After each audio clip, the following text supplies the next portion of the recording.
Hello, welcome to my channel. ഇന്ന് നമ്മൾ തയ്യാറാക്കാൻ പോകുന്നത് വേപ്പിലക്കട്ടി. അത് വളരെ ഈസി ആയിട്ട് നമ്മുടെ വീട്ടിൽ തന്നെ തയ്യാറാക്കാം. എങ്ങനെയാണെന്ന് നമുക്ക് നോക്കാം. നാരകത്തിന്റെ ഇല ഞാൻ നല്ല കഴുകി വൃത്തിയാക്കി വെച്ചിരിക്കുക. കറുനാരകത്തിന്റെ ഇലയും ചെറുനാരകത്തിന്റെ ഇലയുമാ ഏറ്റവും നല്ല. ഇല്ല എങ്കിൽ ഏത് നാരകം ആയാലും മതി. ഇതെല്ലാം നമുക്ക് നാര് കളഞ്ഞെടുക്കണം.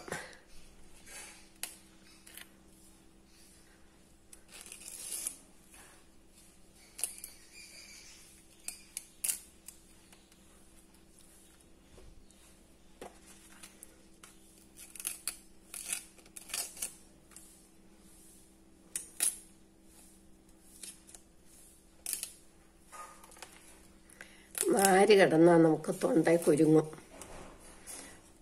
പൊടിക്കുമ്പോൾ റെഡി ആവത്തില്ല.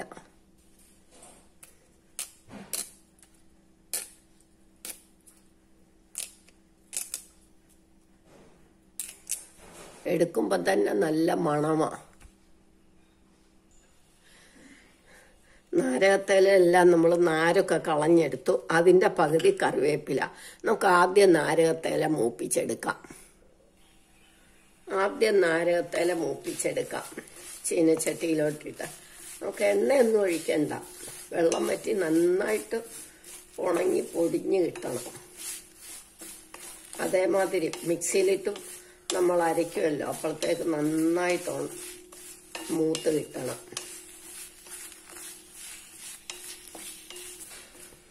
നാരകത്തില കഴുകി ഉണങ്ങിയിട്ടാണെങ്കിൽ നമുക്ക് കുറച്ചും കൂടെ എളുപ്പമാകും. ഇതിപ്പോ കഴുകി അപ്പം തന്നെ തുടച്ചിട്ടെടുത്തതാ.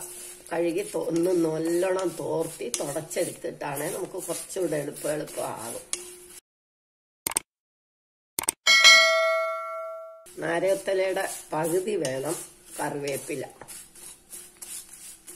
ഇതിപ്പോ നാരകത്തില നല്ല ഉണങ്ങിയ പോലായി കണ്ടോ. ഇനി നമുക്കിത് വാങ്ങിയെടുക്കാം. ഇപ്പൊ നാരകത്തില എല്ലാം വറുത്തെടുത്തു. ഇനി നമുക്ക് അതേ ചീനച്ചട്ടി കറിവേപ്പില ഇടാം. ഇനി നമുക്ക് ഈ കറിവേപ്പില മൂപ്പിച്ചെടുക്കാം.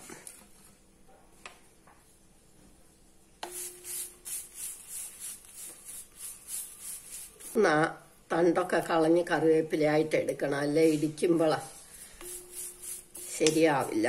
ആ കൊന്ത് കഷ്ണം നമ്മുടെ വായി പോകും,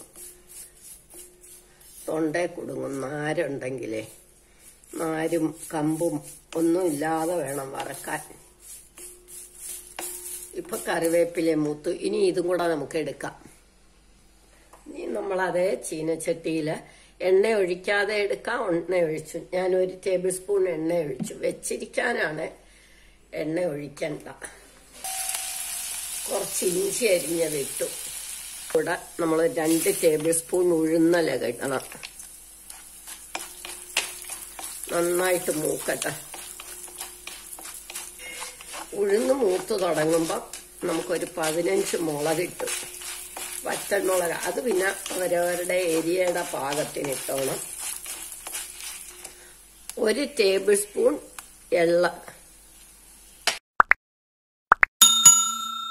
എള്ള് പൊട്ടി തുടങ്ങുമ്പോൾ 1 ടീസ്പൂൺ കുരുമുളക്.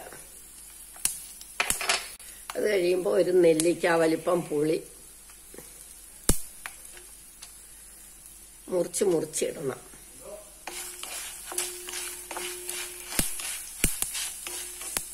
ഇനി നമുക്ക് സ്റ്റൗ ഓഫാക്കാം. ഇന്ന് തണുക്കുമ്പോൾ എടുക്കാം. ഇനി ആദ്യം നമുക്ക് കറിവേപ്പിലയും നാരകത്തലയും കൂടെ വറുത്ത് വെച്ചത് പൊടിക്കാം. മിക്സിയിലേക്ക് ഇട്ടാം. ഇത് പൊടിച്ചോണ്ട് വരട്ടെ. നന്നായിട്ട് പൊടിക്കണം. ഇത് നമുക്ക് ഒരു പ്ലേറ്റിലേക്ക് മാറ്റിയിട്ട് ഇനി നമ്മുടെ മുളകും ഉഴുന്നും ഒക്കെ വറുത്ത് വെച്ചിരിക്കുന്നത് പൊടിക്കാം.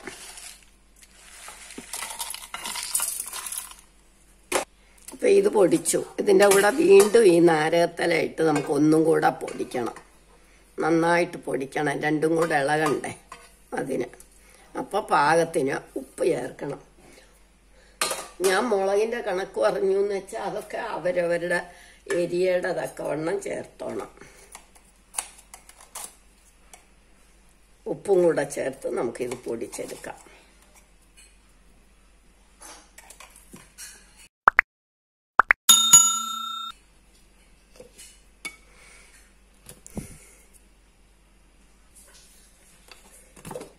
അപ്പം എല്ലാം കൂടിയിട്ട് നമ്മൾ നന്നായിട്ട് പൊടിച്ചു.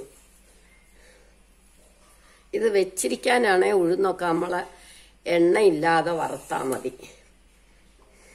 ഇനി ഇത് ഉരുട്ടാൻ നമുക്ക് ഇതിനകത്തേക്ക് പൊടിച്ചു വെച്ചിട്ട് നമുക്ക് കുറേ കാലം കഴിഞ്ഞിട്ടോ മക്കൾക്ക് കൊടുത്തയക്കാനോ ഒക്കെ ആണെങ്കിൽ നമ്മൾ എണ്ണയില്ലാതെ വറുത്ത് ഇതേമാതിരി പൊടിച്ചു കൊടുത്തയച്ചിട്ട് എണ്ണ ഒഴിച്ചാൽ മതി.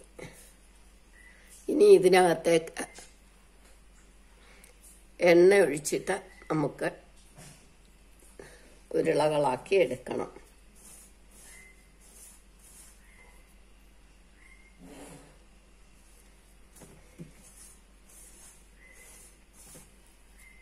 അത് നല്ലെണ്ണ ഒഴിക്കാവുള്ളൂ. നല്ലെണ്ണ അല്ലെങ്കിൽ എള്ളെണ്ണ ഒഴിക്കാവുള്ളൂ. വേറെ ഒരെണ്ണ ഉപയോഗിക്കരുത്.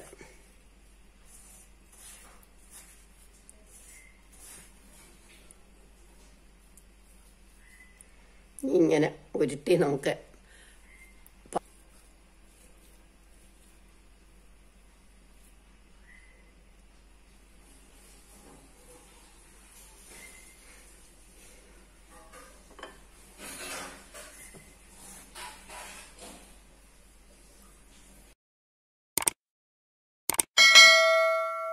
ഞാൻ ഉരുട്ടിയിട്ട് ഇതിങ്ങനെ ഒന്ന് പരത്തും.